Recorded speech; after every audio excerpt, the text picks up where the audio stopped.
Tingnan mo guys yung Athena na pinay ng kasama ko. Ewan ko kung anong tawag dito, parang may mukha siya.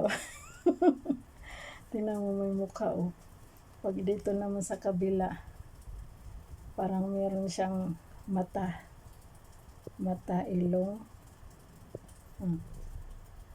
Yan. Tapos may kamay din siya oh. May kamay na dito. Tapos ito yung pinakabuntot. Ayan. Yan yung pinakabuntot. Tingnan mo nga oh. Parang totoo. Nilagay niya sa oil. Tapos napurmang ganyan. Tingnan mo yung pagmumukha. Kung nilagyan ko ng color yung mata, makikita pati ilong. Tingnan mo tingnan mo naka-side view. Pag naka-side view siya, parang akala mo totoo. Bye-bye.